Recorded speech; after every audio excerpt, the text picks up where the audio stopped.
welcome and hopefully welcome back. This is Domain Dave from CheapWineFinder.com.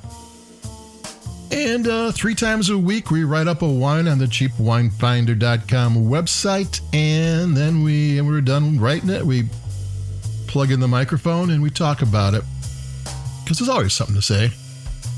Sometimes talking about wine's half the fun.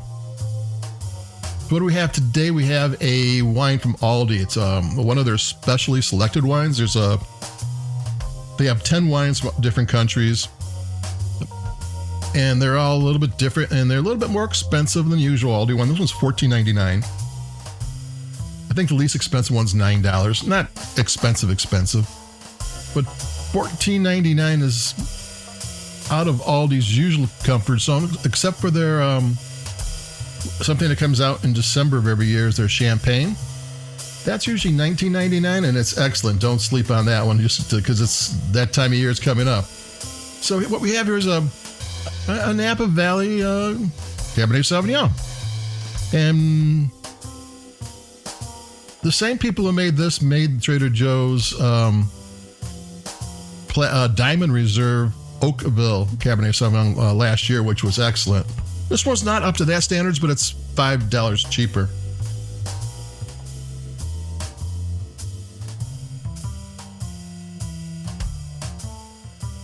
Took a sip. This one opens up in the glass really nicely. It's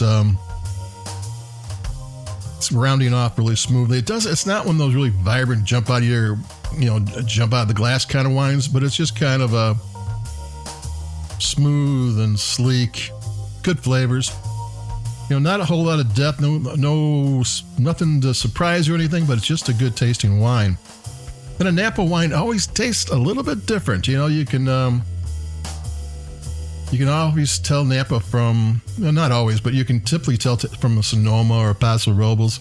There is a style up that way. And here we don't know where exactly the grapes came from or came from whoever. I mean, it could come from several areas, and not all Napa growing regions are equal. Some are better than others, and there's some newer Napa AVAs, which the old school Napa people are not happy with at all because it's in a place where they never grow grapes, but and we don't know where any of these come from. So that's it with Napa. But at $14.99, you're not really getting into the whole Napa conversation of where it's from for the most part. One thing to know is that this wine had a real cork.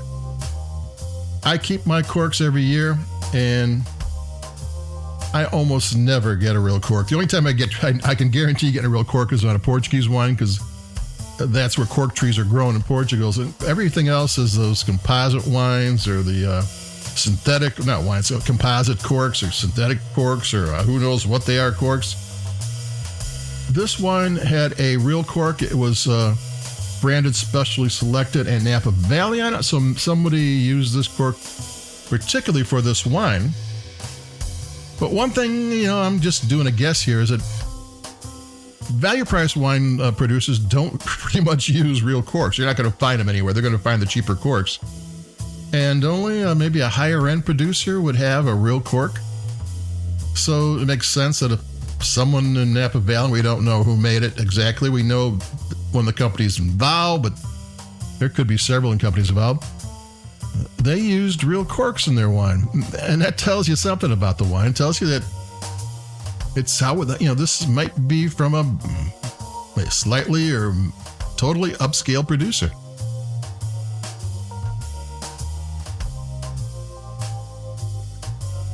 I just took another sip. It's a nice sipping wine. It's not, I recently did a Costco red blend that I think $11. And I did prefer that one to this one.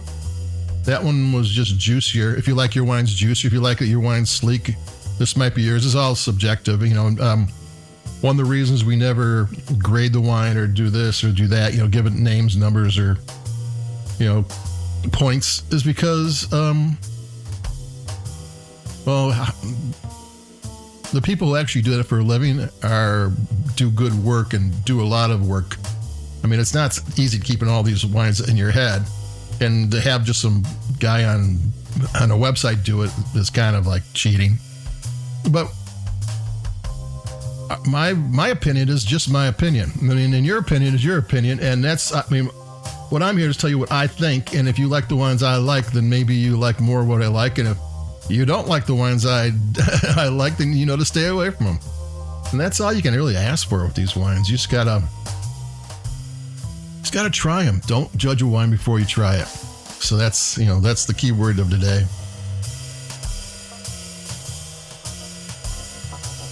While saying I like the other one better, this wine does grow on me. So this is at $14.99. This is a bargain wine. You want something that's a little bit of Napa.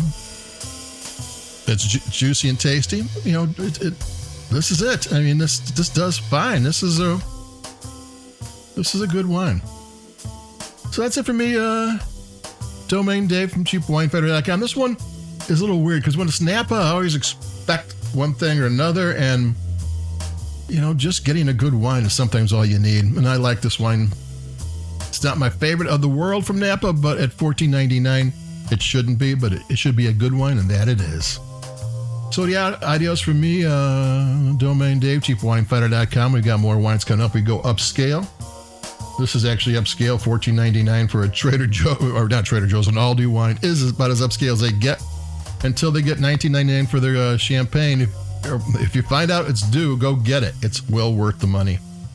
So adios, keep it cheap. We got more wines coming in. We're going to maybe find a Halloween wine, a skull or something, just so you can put it on your table. And that's it for me. We'll have more and more wines, and I'll be talking to you like every 3 days. So check us. Come back in a couple. Adios. Bye-bye.